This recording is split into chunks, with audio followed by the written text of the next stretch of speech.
Hello दोस्तों, नमस्कार। Way of maths channel में आपका फिर से स्वागत है। मैं हूं एम के गुजर और इस वीडियो में लेके आया हूं नॉर्थ वेस्टर्न रेलवे में 8 जून 2024 को ट्रेन मैनेजर का जो पेपर हुआ था उस पेपर का हल। जयपुर डिवीजन, जयपुर में एनडब्ल्यूआर में दोस्तों, पहले एनडब्ल्यूआर में डिवीजन वाइज पेपर होते थे। जोधपुर, जयपुर, अजमेर और बीकानेर, यहाँ 4 डिवीजन हैं, तो अलग अलग डिवीजन का अलग अलग पेपर होता था।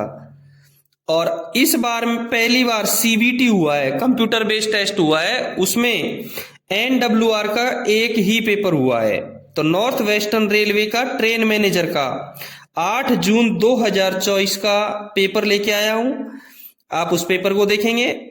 इस पेपर में 110 क्वेश्चन है, जिसमें 10 क्वेश्चन राजभाषा के हैं और अधिक से अधिक आप 100% हल कर सकते हैं। प्रत्येक क्वेश्चन 1 नंबर का है और गलत उत्तर का 1/3 भाग काटा जाएगा। देखेंगे उत्तर पश्चिम रेलवे के ट्रेन मैनेजर का 8 जून 2024 का पेपर, जिसका पहला क्वेश्चन देखें। भारतीय रेलवे में कितने जोन हैं? ए में दे रखा है 15, बी में दे रखा है 16, सी में दे रखा है 17 और डी में दे रखा है 18। आप स्क्रीन पर देखें, जोन की जो लिस्ट दे रखी है, ये जोन, इसमें 16 जोन है। भारतीय रेलवे में 16 जोन है और 17वां जोन मेट्रो रेलवे का माना गया है, कोलकाता का, लेकिन जोन इसमें 16 ही है। तो पहले क्वेश्चन का करेक्ट आंसर रहेगा बी, 16। अब आपको जोन वाइज में बता देता हूं कौन कौन से जोन हैं और कब कब ये बने हैं, ये भी मैं आपको थोड़ा बता देता हूं। देखेंगे सेंट्रल रेलवे, जिसका हेडक्वार्टर मुंबई में है और सेंट्रल रेलवे 1951 में बनाया गया था। दूसरा ईस्टर्न रेलवे, जिसका हेडक्वार्टर कोलकाता में है और इसको 1952 में बनाया गया था। तीसरा ईस्ट सेंट्रल रेलवे, जिसका हेडक्वार्टर हाजीपुर में है और इसको 2002 में बनाया गया था।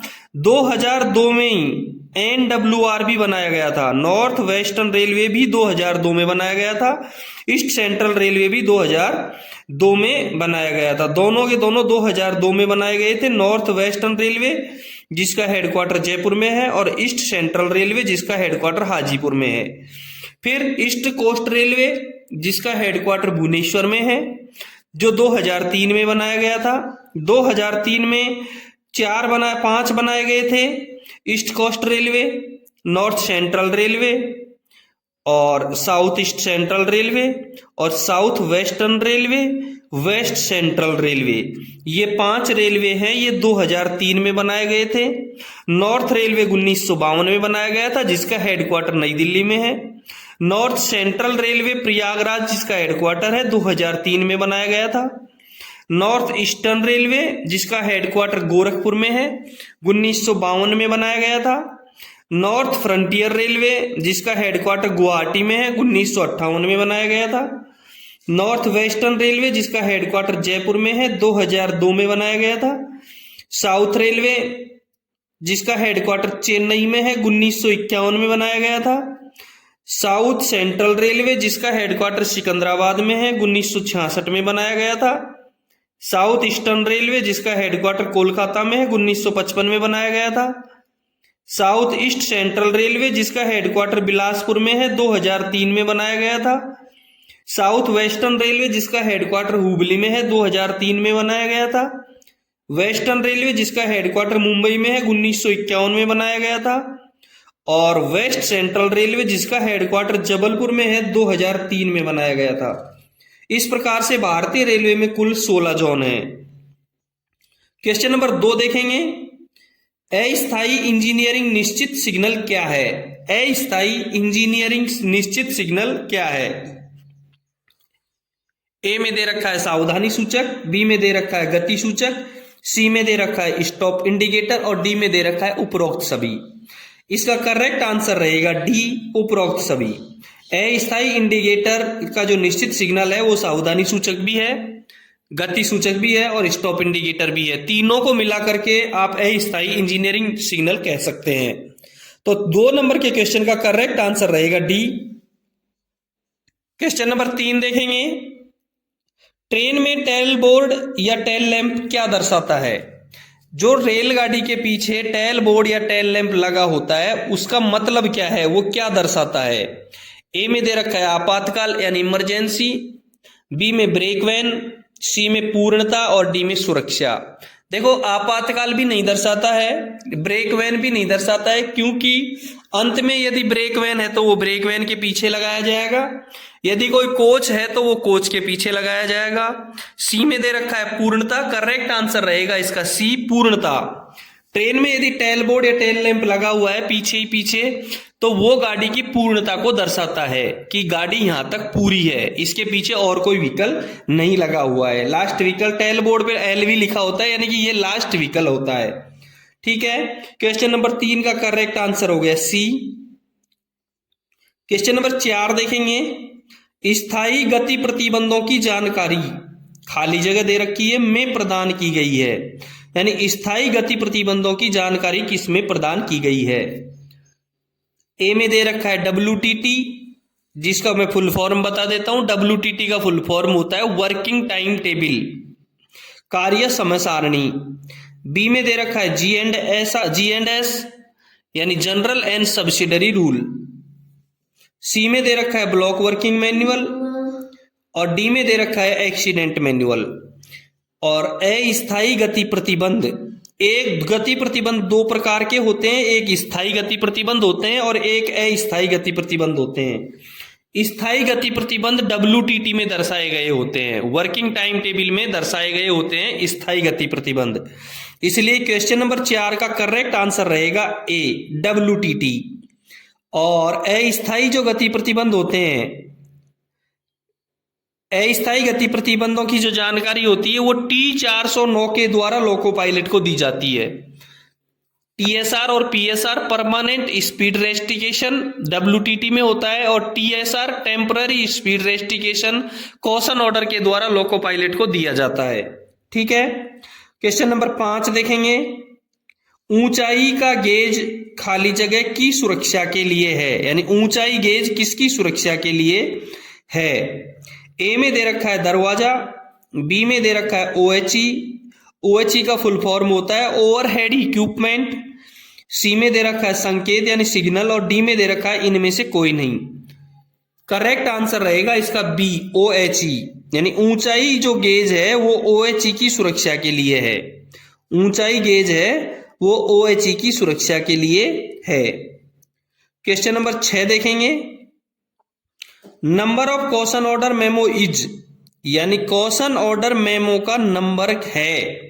Number of caution order memo is, caution order memo का नंबर है। ए में दे रखा है T409, बी में T410, सी में T408 और डी में T411।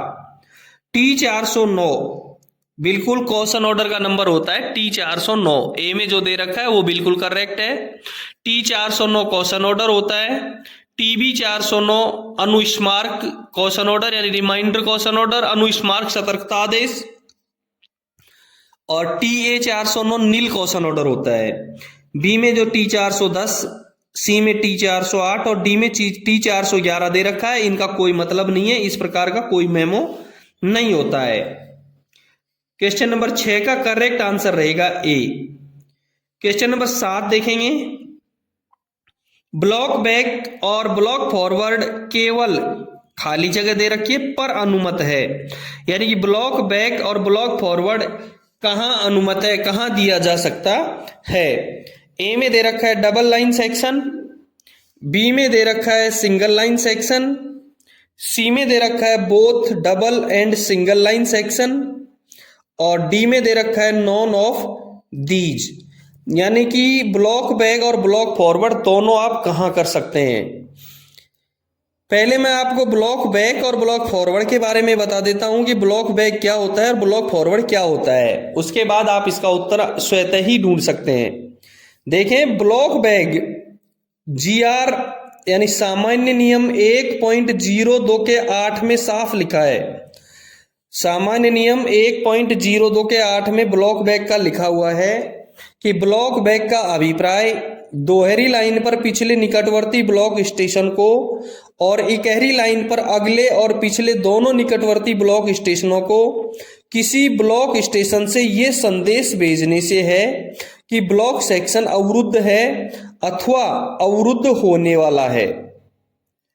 ठीक है।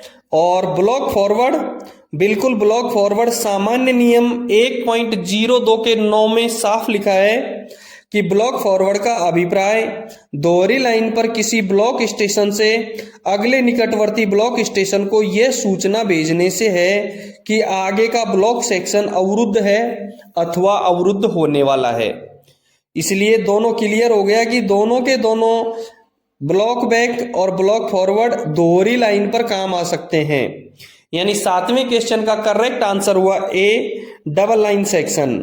7वें क्वेश्चन का करेक्ट आंसर हुआ A, double line section. Question number 8 देखेंगे। ऑटोमेटिक सिग्नलिंग टेरिटरी में ट्रेन मैनेजर खाली जगह दे रखी है, ट्रिप एलआर करेगा तथा जिसमें से खाली जगह दे रखी है, ट्रिप रात के समय होना आवश्यक है। पहले आपको क्वेश्चन समझा देता हूं दोस्तों, एक बार आप जरूर देख लें। जो ये पेपर है वो NWR में ट्रेन मैनेजर का पेपर था 8 जून 2024 का। आपको क्वेश्चन समझा देता हूं 8वां। जब तक आपको क्वेश्चन समझ में नहीं आएगा जब तक आप आंसर नहीं दे सकते, इसलिए क्वेश्चन का समझना बहुत जरूरी है।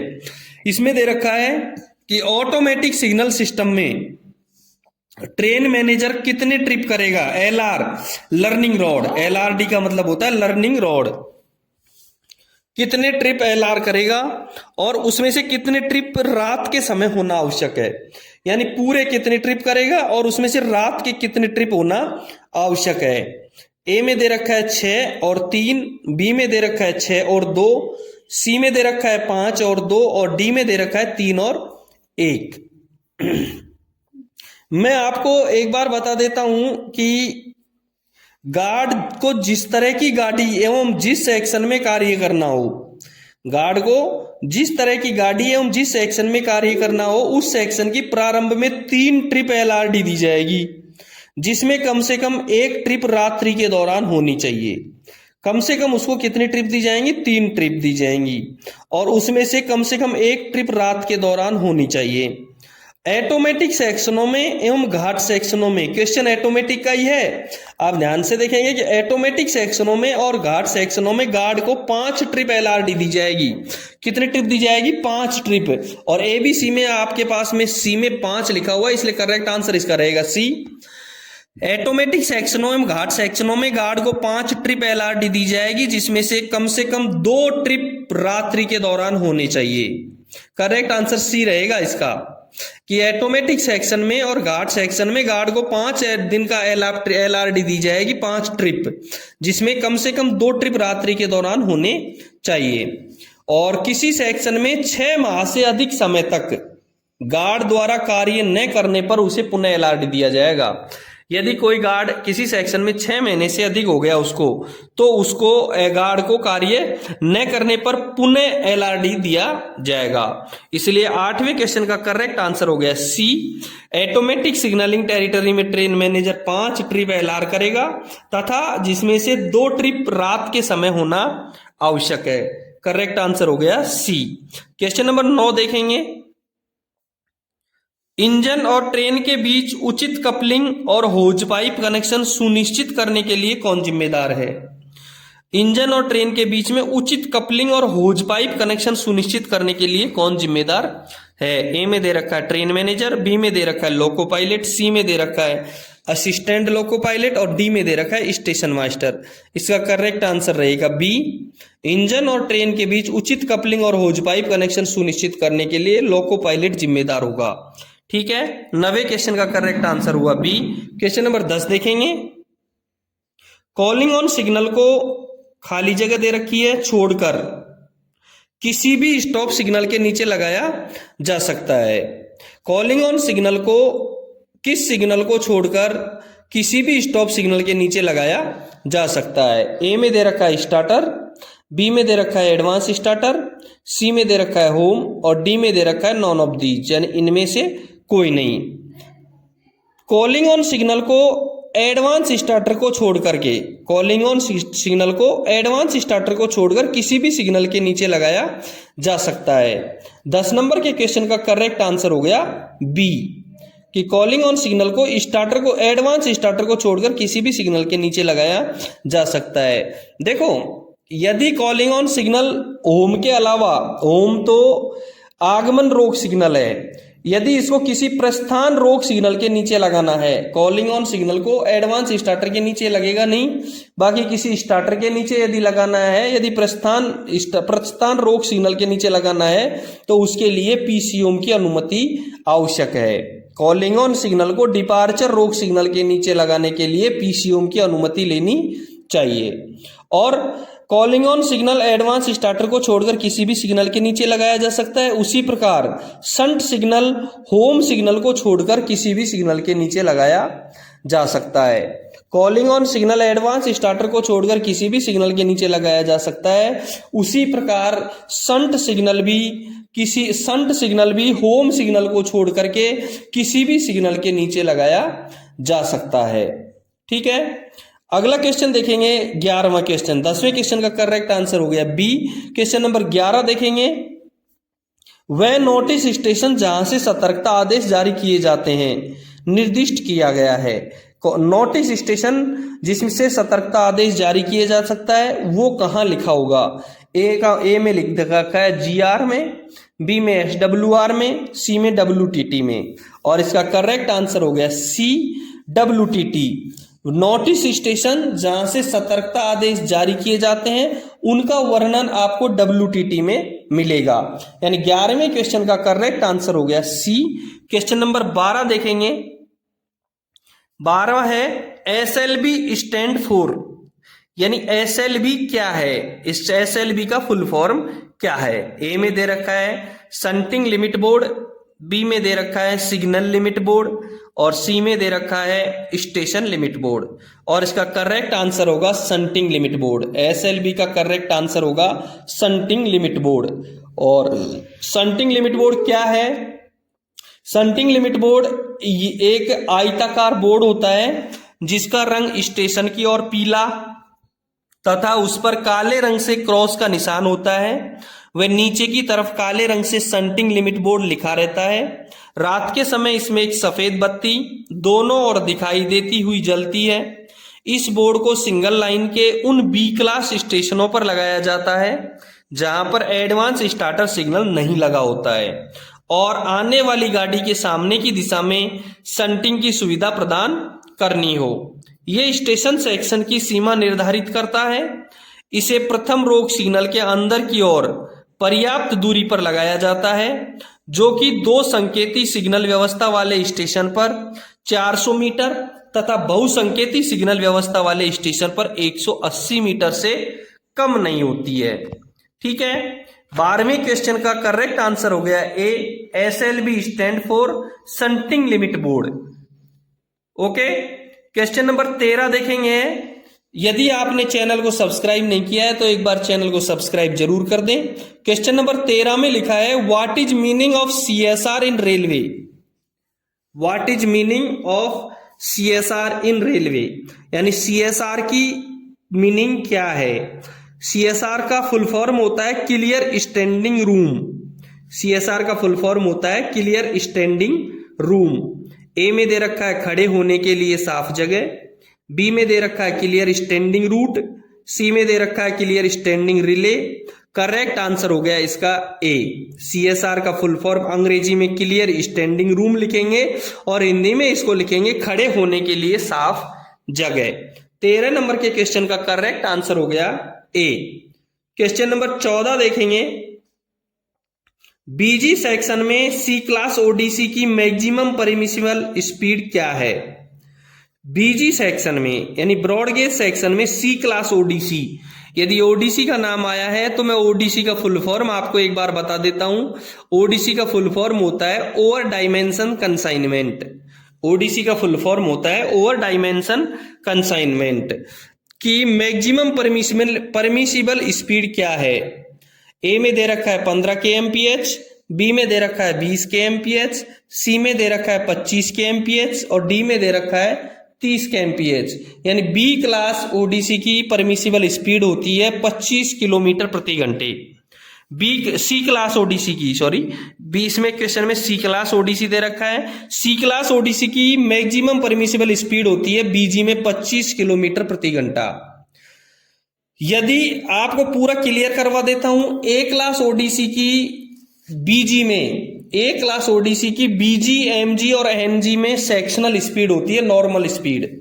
ए क्लास ओडीसी की चाहे बीजी हो, चाहे एमजी हो, चाहे एनजी हो, तीनों में नॉर्मल स्पीड होती है। और बी क्लास ओडीसी की बीजी में 40 किलोमीटर प्रति घंटा, मीटर गेज में 25 किलोमीटर प्रति घंटा और नैरो गेज में 15 किलोमीटर प्रति घंटा होती है। और सी क्लास ओडीसी की ब्रॉड गेज में 25 किलोमीटर प्रति घंटा और मीटर गेज में भी 25 किलोमीटर प्रति घंटा और नैरो गेज में 15 किलोमीटर प्रति घंटे होती है। दोस्तों, ए क्लास ओडीसी की जो परमिशन है वो डिवीजन में डीआरएम देता है और अदर डिवीजन या अदर रेलवे में जाने आने के लिए पीसीओम देता है। बी क्लास ओडीसी की परमिशन है वो डिवीजन के अंदर डीआरएम देता है और अदर डिवीजन या रेलवे में आने जाने के लिए पीसीओम देता है। और सी क्लास ओडीसी की परमिशन केवल सीआरएस देता है। सी से सीआरएस याद रखेंगे, सी क्लास ओडीसी की परमिशन केवल सीआरएस के द्वारा दी जाती है। 14 नंबर के क्वेश्चन का करेक्ट आंसर हो गया सी। 15 नंबर का क्वेश्चन देखेंगे, nil caution order is in form, यानी नील कॉशन ऑर्डर के फॉर्म का नंबर क्या है। ए में दे रखा है T409, बी में दे रखा है TA409, सी में दे रखा है TB409, ए और सी, डी में दे रखा है TC409। TC409 किसी प्रकार का कोई फॉर्म नहीं होता है। T409 सतर्कता आदेश होता है, कॉशन ऑर्डर। बी में दे रखा है TA409 नील कॉशन ऑर्डर का नंबर होता है। 15वें क्वेश्चन का करेक्ट आंसर हो जाएगा बी। और सी में दे रखा है TB409 यानी कि रिमाइंडर कॉशन ऑर्डर, सतर्कता आदेश, अनुस्मारक सतर्कता आदेश। ठीक है, 15 नंबर के क्वेश्चन का करेक्ट आंसर हो गया बी। क्वेश्चन नंबर 16 देखेंगे, शंट सिग्नल को खाली जगह दे रखा है, सिग्नल के नीचे नहीं रखा जा सकता। शंट सिग्नल को खाली जगह जो दे रखी है उसमें लिखा है शंट सिग्नल को किस सिग्नल के नीचे नहीं रखा जा सकता है। अभी मैंने आपको इससे पिछले क्वेश्चन 10 में बताया है। क्वेश्चन 10 में कॉलिंग ऑन का था और इसमें आ गया शंट सिग्नल का। शंट सिग्नल को किस सिग्नल के नीचे नहीं रखा जा सकता है। ए में दे रखा है होम, बी में दे रखा है स्टार्टर, सी में दे रखा है एडवांस स्टार्टर। शंट सिग्नल को किस सिग्नल के नीचे नहीं रखा जा सकता है। शंट सिग्नल को होम सिग्नल के नीचे नहीं रखा जा सकता है। जिस प्रकार से कॉलिंग ऑन सिग्नल को एडवांस स्टार्टर के नीचे नहीं लगाया जा सकता, कॉलिंग ऑन सिग्नल को एडवांस स्टार्टर को छोड़ करके किसी भी सिग्नल के नीचे लगाया जा सकता है, उसी प्रकार से शंट सिग्नल को होम सिग्नल को छोड़ करके किसी भी सिग्नल के नीचे लगाया जा सकता है। दो चीज याद रखो कि कॉलिंग ऑन सिग्नल को एडवांस स्टार्टर के नीचे, कॉलिंग ऑन सिग्नल को एडवांस स्टार्टर को छोड़ करके किसी भी सिग्नल के नीचे लगाया जा सकता है, उसी प्रकार शंट सिग्नल को होम सिग्नल को छोड़ करके किसी भी सिग्नल के नीचे लगाया जा सकता है। इसलिए क्वेश्चन नंबर 16 का करेक्ट आंसर हो गया ए। क्वेश्चन नंबर 17 देखेंगे, बिना ब्रेक वाहन के लेकिन अंतिम वाहन पर, बिना ब्रेक वाहन के लेकिन अंतिम वाहन पर टेल लैंप टेल बोर्ड के साथ मालगाड़ी की सेक्शनल स्पीड क्या होगी। बिना ब्रेक वाहन के, ब्रेक वाहन नहीं है, अंतिम वाहन पर टेल लैंप या टेल बोर्ड लगा हुआ है तो सेक्शनल स्पीड क्या होगी।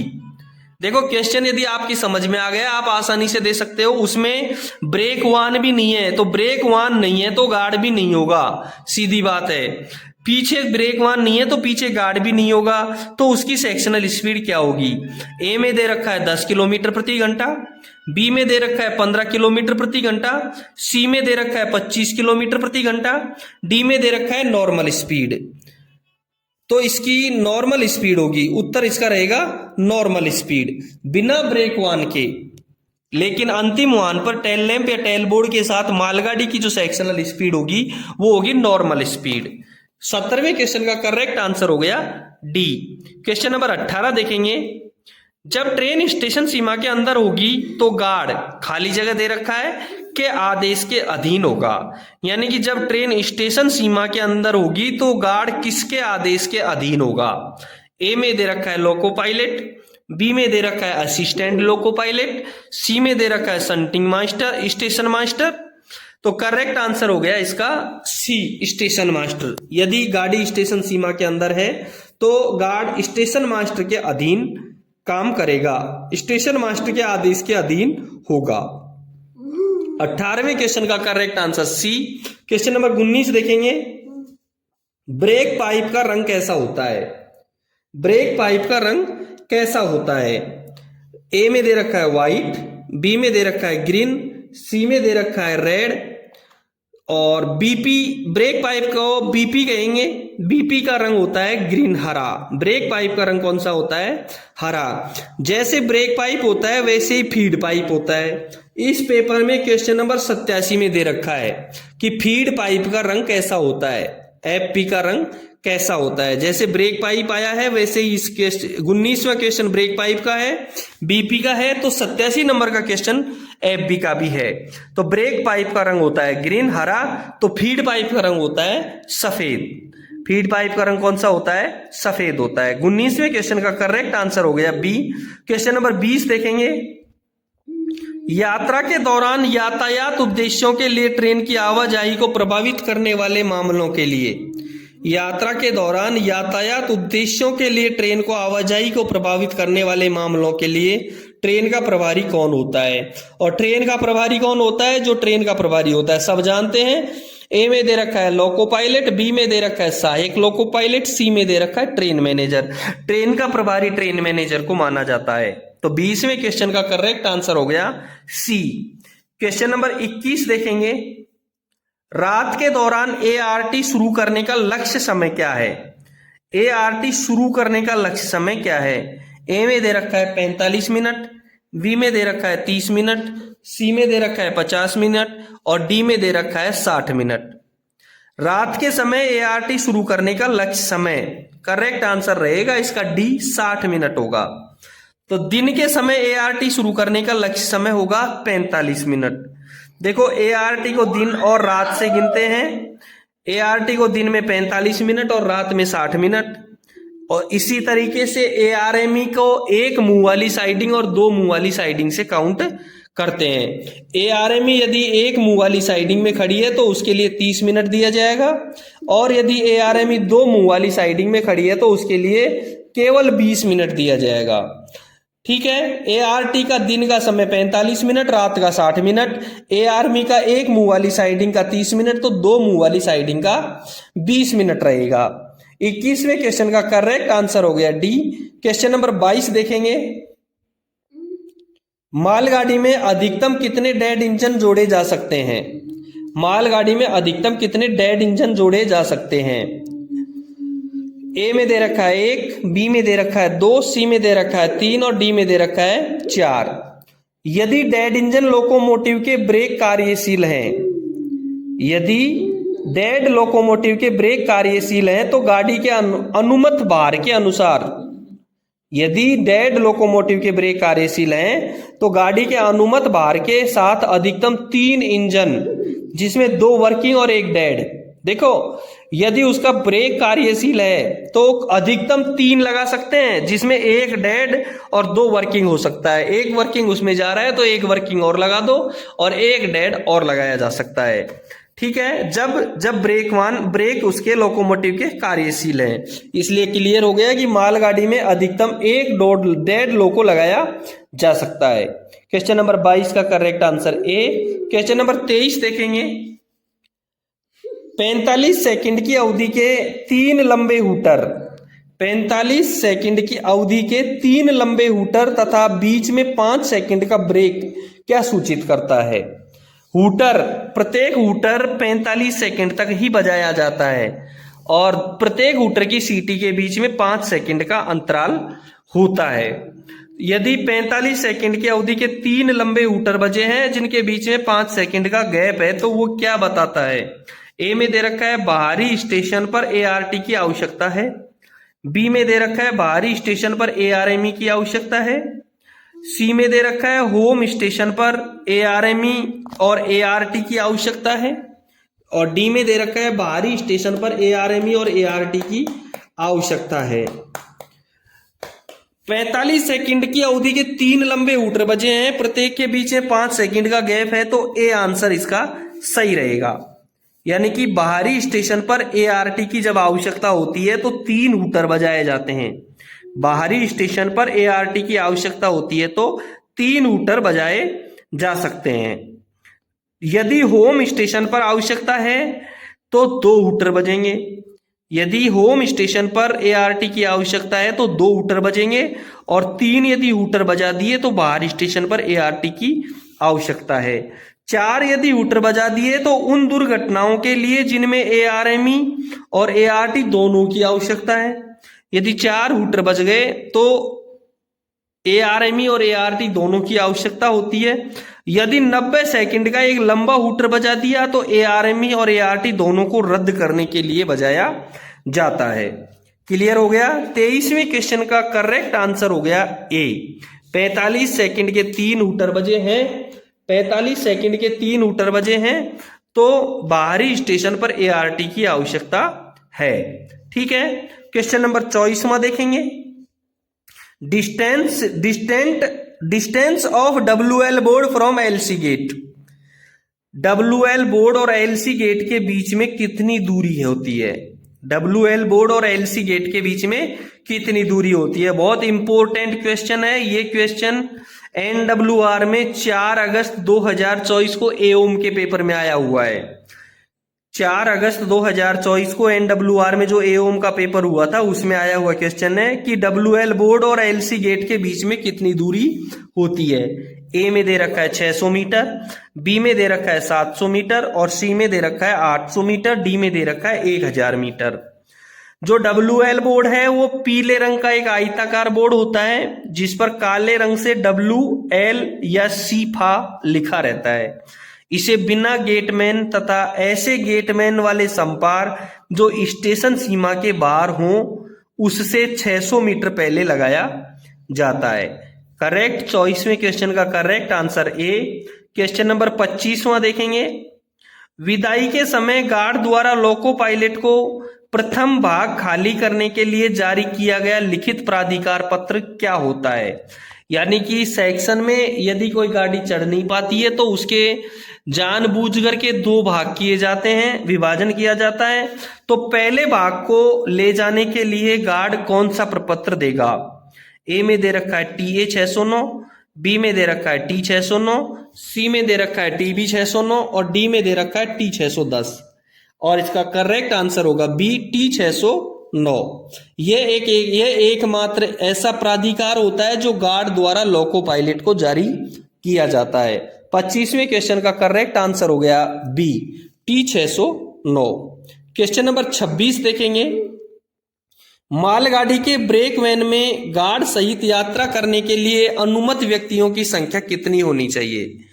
कई बार इंजन का आ जाता है, इसमें ब्रेक का दे रखा है कि मालगाड़ी के ब्रेक में गार्ड सहित यात्रा करने के लिए कितने व्यक्ति हो सकते हैं। ए में दे रखा है 2, बी में दे रखा है 4, सी में दे रखा है 6 और डी में दे रखा है 8।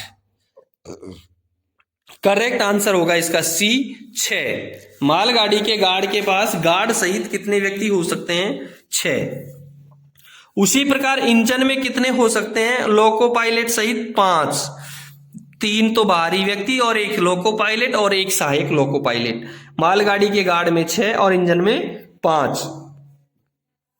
इससे मैं आपको बता दूं कि इंजन में 3 बाहरी व्यक्ति बैठ सकते हैं और जो कब बैठते हैं अधिक से अधिक जब सिग्नल साइटिंग कमेटी के जो सदस्य होते हैं वो इसमें कभी कभार जाते हैं तो अधिक से अधिक वो बैठ सकते हैं। सिग्नल साइटिंग कमेटी के सदस्य होते हैं TI, LI और SI। 3 व्यक्ति होते हैं, इनसे ज्यादा कभी भी नहीं बिठाया जाता है। क्वेश्चन नंबर 26 का करेक्ट आंसर हो गया 6 सी। क्वेश्चन नंबर 27 देखेंगे। मेटेरियल ट्रेन इज ए खाली जगह ट्रेन, यानी मेटेरियल ट्रेन कौन सी ट्रेन कहलाती है? ए में दे रखा है पैसेंजर, बी में दे रखा है डिपार्टमेंटल, सी में दे रखा है ब्रेकडाउन और डी में दे रखा है none of these. Correct answer रहेगा इसका बी। मेटेरियल ट्रेन को डिपार्टमेंटल ट्रेन माना जाता है। मेटेरियल ट्रेन को कौन सी ट्रेन माना जाता है? डिपार्टमेंटल ट्रेन माना जाता है। Material train is a departmental train. ठीक है, 27वें क्वेश्चन का करेक्ट आंसर हो गया बी। 28 नंबर का क्वेश्चन देखेंगे। जब इंजन ट्रेन को धकेल रहा हो, जब इंजन ट्रेन को धकेल रहा हो और ब्रेक वैन आगे नहीं चल रहा हो तो गति खाली जगह किलोमीटर प्रति घंटे से अधिक नहीं होगी। यानी जब इंजन ट्रेन को धकेल रहा हो और ब्रेक वैन आगे नहीं हो तो उसकी स्पीड कितने किलोमीटर प्रति घंटे से अधिक नहीं होगी? ए में दे रखा है 15, बी में दे रखा है 10, सी में दे रखा है 8 और डी में दे रखा है 5। जी एंड एस आर में सहायक नियम 4.62 के 3 के गए। जी.एंड.एस.आर के सहायक नियम 4.62 का 3 का ग में साफ लिखा है कि जब इंजन गाड़ी को धकेल रहा हो या वह गाड़ी के कहीं बीच में लगा हुआ हो तथा ब्रेक वाहन सबसे अगला डिब्बा न होने पर गाड़ी की गति 8 किलोमीटर प्रति घंटे से अधिक नहीं होनी चाहिए। इसलिए 28 नंबर के क्वेश्चन का करेक्ट आंसर हो गया 8। दोस्तों, जो भी मैं पेपर हल करवा रहा हूं वो NWR के G and S R block working manual, accident manual के अनुसार पढ़ा रहा हूं। यदि इसमें कुछ थोड़ा सा डिफरेंट मिले तो अपने डिवीजन या रेलवे का G and S R block working manual, accident manual आप जरूर देख लें। ठीक है, 28 नंबर के क्वेश्चन का करेक्ट आंसर हुआ सी। 29 नंबर का क्वेश्चन देखेंगे। घने कोहरे के दौरान पूर्ण ब्लॉक प्रणाली पर ट्रेन की अधिकतम गति क्या होगी? घने कोहरे के दौरान पूर्ण ब्लॉक प्रणाली में ट्रेन की अधिकतम गति क्या होगी? ए में दे रखा है 60 किलोमीटर प्रति घंटा, बी में दे रखा है 40 किलोमीटर प्रति घंटा, सी में दे रखा है 50 किलोमीटर प्रति घंटा और डी में दे रखा है 70 किलोमीटर प्रति घंटा। करेक्ट आंसर होगा इसका ए, 60 किलोमीटर प्रति घंटा। लेकिन जब FSD कार्यशील अवस्था में है, फोक सिग्नल डिवाइस कार्यशील अवस्था में है तो गाड़ी की गति 75 किलोमीटर प्रति घंटे से अधिक नहीं होगी। यदि उसका फोक सेफ्टी डिवाइस है वो कार्यशील है तो गाड़ी की गति 75 किलोमीटर प्रति घंटे से अधिक नहीं होगी। इसलिए 29वें क्वेश्चन का करेक्ट आंसर हो गया ए। क्वेश्चन नंबर 30 देखेंगे। बीजी सेक्शन में बी क्लास ओडीसी की मैक्सिमम परमिसिबल स्पीड क्या है? बीजी सेक्शन में बी क्लास ओडीसी की मैक्सिमम परमिसिबल स्पीड क्या है? ए में 40 किलोमीटर प्रति घंटे, बी में 30 किलोमीटर प्रति घंटे, सी में 25 किलोमीटर प्रति घंटा दे रखा है और डी में 35 किलोमीटर प्रति घंटा दे रखा है। ये क्वेश्चन बहुत इंपॉर्टेंट क्वेश्चन है क्योंकि यही क्वेश्चन 4 अगस्त 2024 को NWR में एक एओम का पेपर हुआ है, उस पेपर में आया हुआ क्वेश्चन है। बीजी सेक्शन में बी क्लास ओडीसी की, देखो बीजी सेक्शन में ए क्लास ओडीसी की गति होती है वो सेक्शनल होती है। बीजी सेक्शन में बी क्लास ओडीसी की जो गति होगी वो 40 किलोमीटर प्रति घंटे होगी और मीटर गेज में जो बी क्लास ओडीसी की गति होगी वो 25 किलोमीटर प्रति घंटे होगी और बी क्लास ओडीसी की नैरो गेज में 15 किलोमीटर प्रति घंटे होगी। सी क्लास ओडीसी की गति बीजी सेक्शन में और एमजी सेक्शन में 25 किलोमीटर प्रति घंटे होगी और नैरो गेज में 15 किलोमीटर प्रति घंटे होगी। इसलिए क्वेश्चन नंबर 30 का करेक्ट आंसर हो गया ए, 40 किलोमीटर प्रति घंटे। बीजी सेक्शन में बी क्लास ओडीसी की मैक्सिमम परमिसिबल स्पीड 40 किलोमीटर प्रति घंटे होगी। दोस्तों, ये जो पेपर था 8 जून 2024 का, 8 जून 2024 का ट्रेन मैनेजर का NWR का पेपर का पहला भाग क्वेश्चन 1 से लेकर के 30 तक। अगले जो 31 नंबर से क्वेश्चन है वो अगले पार्ट में हल करवाएंगे, अगले वीडियो में देखेंगे। इससे पहले के वीडियो का सबका लिंक मैंने डिस्क्रिप्शन में दे रखा है, वो वहां जरूर देखें। फिर मिलते हैं अगले वीडियो में क्वेश्चन नंबर 31 के साथ में।